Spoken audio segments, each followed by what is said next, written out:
د کابل ښاروالۍ له لوري د خیرخانې کوتل سړک د لومړۍ برخې د روښنایي څراغونو د پایې نصبولو چارې پیل شوي چې تر راتلونکو 2 اونیو به یې چارې بشپړې او ګټې اخیستنې ته وسپارل شي.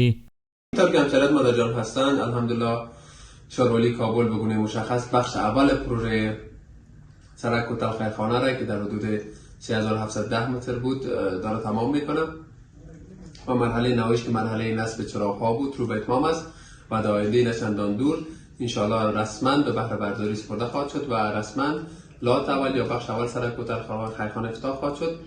د کابل ښاروالۍ ویان نعمت الله برکزی دغه راز زیاتوي دغه سړک په لومړۍ برخې به شاوخوا 240 د روښنایي څراغونو پایې نصب شي. نوموړی دغه راز زیاتوي چې د سړک د لومړۍ برخې روښنایي پایو له نصبولو وروسته به د دوهمې او درېیمې برخې چارې هم پیل شي. لازم به ذکر است که بگویم که سرک مکمل 10.8 کیلومتر است و بخش دومش که بیش از 2.5 کیلومتر است از ماه حمل امسال کارش آغاز شده و به مدت 20 ماه ادامه داره و بخش سومش هم در مرحله تدارکات و به زودی کارش آغاز میشه. د کابل ښاروالۍ یاد اقدام د ښاریانو له تود هرکلي سره مخ شوی او دوی د ښاروالۍ هڅې د ستایلو وړ بولي.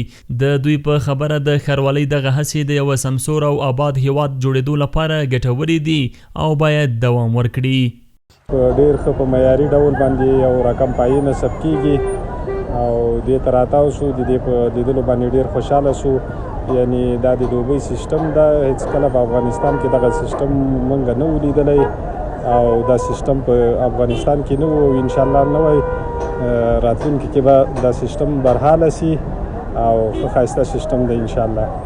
د یادونې وړ ده چې د دې سړک د چارو په بشپړېدو سره به د کابل شمال د 14 ولایتونو مسافرینو ته د تګ راتګ په برخه کې ګڼې اسانتیاوې رامنځته او د سیمو اقتصادي ودې ته به زمینه برابره شي.